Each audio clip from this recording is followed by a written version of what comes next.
Well, the former New South Wales Labor Minister and power broker Eddie Obeid has been giving more evidence at a corruption inquiry in Sydney today.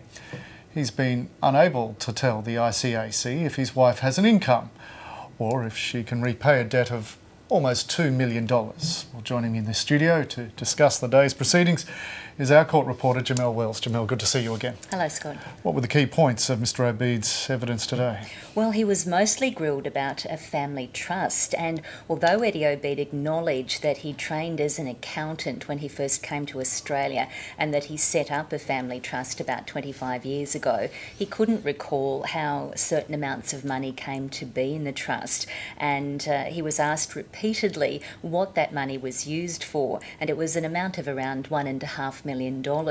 And at one point when he couldn't answer questions, the counsel assisting Jeffrey Watson said to him, it seems a bit shonky, doesn't it, that you can't tell me? And he said, no. He said, I can't tell you, I just don't know. And he said, it's not shonky. He said, my family doesn't do anything shonky.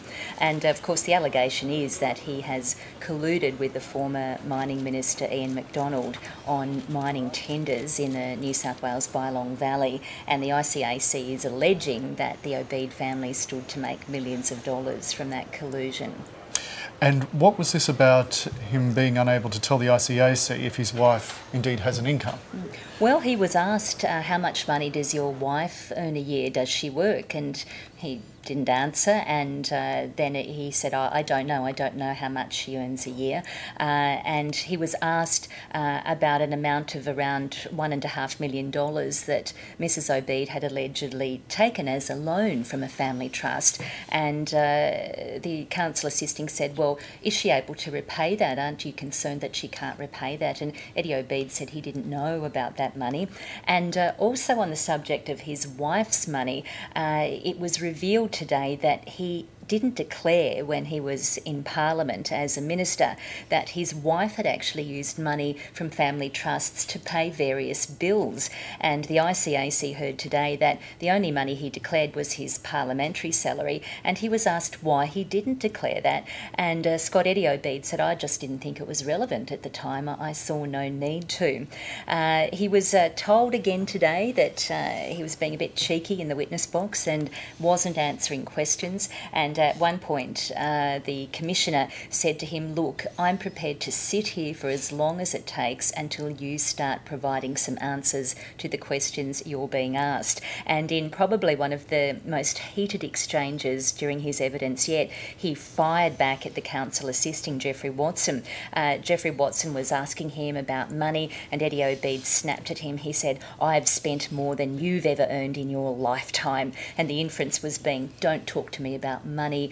I'm a successful business person. I know what I'm talking about, and you don't. Mm-hmm.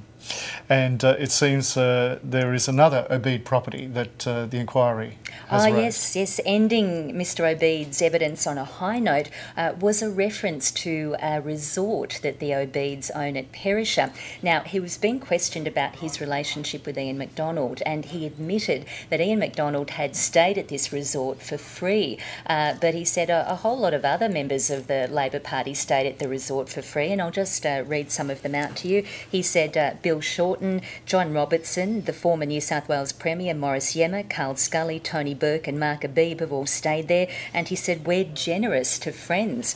Now, the ABC has sought some sort of comment from these people this afternoon, and Bill Shorten's office has emailed me saying that Mr Shorten has never stayed there and he can't even ski. This is a ski lodge. That's right. Yeah. And I did read in the paper where this was referred to as the best show in town.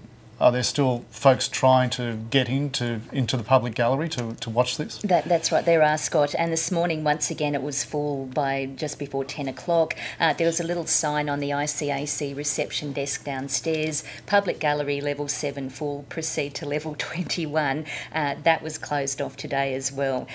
So once again, a full house, keen spectators bringing their lunch. Eddie Obeid's legal team, I understand, snapped at a couple of the members of the general public going down in a lift, telling them to be quiet and not to try talking to him. Members of the general public, I understand, have started to form a new alliance to lobby the current New South Wales government to put a halt to mining projects in the Bylong Valley while this investigation is underway. Jamelle Wells, thank you for that update of today. We'll talk again tomorrow. We will. Look forward to it.